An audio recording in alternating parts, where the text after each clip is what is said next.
Hi, my name is Roger Merchant, and today we're going to be discussing vintage automobiles and what it took basically to take them out and drive with them.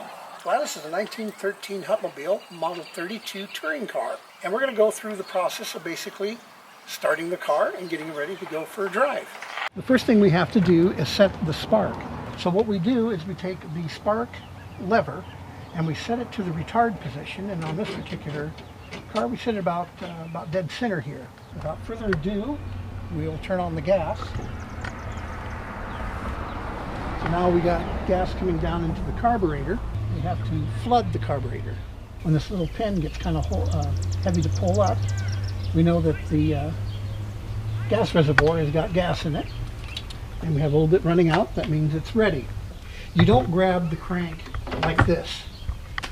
If you grab like you're grabbing something, that's a good way to break your hand. What you do is you cup your thumb underneath the crank, and you push it.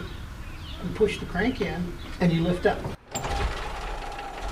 the car is running. Now we can see how the engine kind of picked up.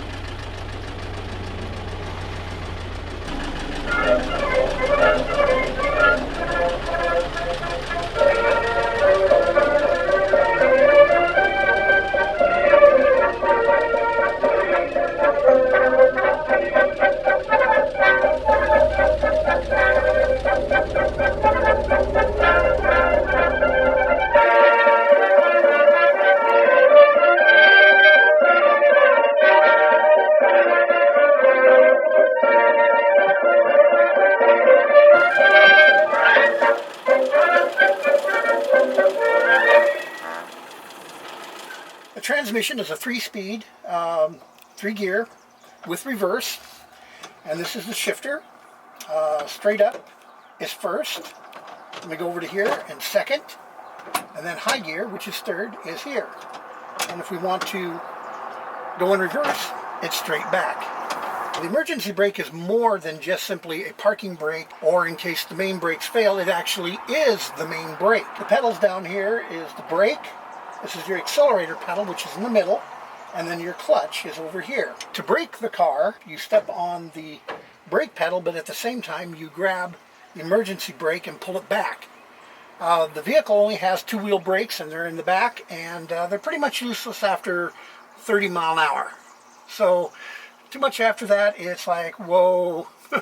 To shut the car off, we showed how to start it. There's a little button here that you just simply step on with your foot, and that is the kill switch.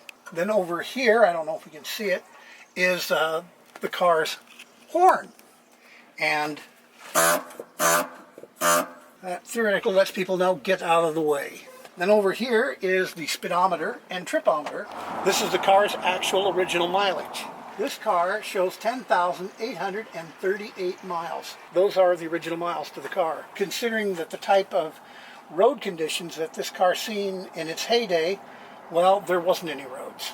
There were trails. There were suggestions of where to drive. Hupmobile first started out in about 1909, and it lasted from 1909 until it went out of business in about 1940. What is interesting is that the first Greyhound bus was a 1913 or 1914 Hupmobile, basically the same model as this. That is how Greyhound first got started. As a Hupmobile dealer, started giving people rides in the car, and then he started charging for it, and people were paying him money, and it eventually became Greyhound Bus Line. Another interesting thing is Hupmobile was the first automobile to circumnavigate the world, and that was a 1911 Hupmobile. Some people may kind of wonder what's the steering wheel on the right-hand side and not on the left. Well, in those days, even though it was an American car, most cars had their steering wheel on the right side, which is very similar to the English. The crankcase, bell housing, and the transmission, all one piece, is a solid one-piece aluminum casting. A lot of these cars did survive up until World War II, but unfortunately, a lot of them gave their life for the war effort because there was so much aluminum and so much usable metals inside the vehicle, they were basically junked for their metal. This is your ignition system. It's called a magneto. It generates a high tension spark that supplies the spark to the spark plugs. There's no coil, and the distributor is part of the magneto, so it generates the high tension spark, and then sends it down the spark plug cables to the spark plug at the right moment. Another unique aspect of this car is the fact that it doesn't have a water pump. So basically how the car theoretically keeps cool is that water in the engine gets hot and it circulates up through the radiator and then down the radiator and back into the lower part of the block. Very similar to how a coffee pot works. That's fine if you want to brew coffee, but personally I'd kind of like to keep my engine cool. The idea behind what's called thermal siphon cooling is that it gets boiling hot. That's not good for an engine. The next model after the Model 32 had a water pump. I just wish they would have thought it was important enough to put it on this one. So you have to be kind of careful not to overheat the old girl. But she'll pretty well let you know when she's ready to take a break. Okay, we're going to go through the basic procedure of getting a Brasera automobile ready to go driving at night. This being a 1913 model, has acetylene headlamps. So we start by opening up the buckets, and that's what they call them. And there's several reasons for doing that. One thing, we got to be very careful that we don't have a flame out. You don't want to build up of acetylene gas in these when you go to light them, or it could blow up. So we'll open it up a crack. This is the acetylene tank.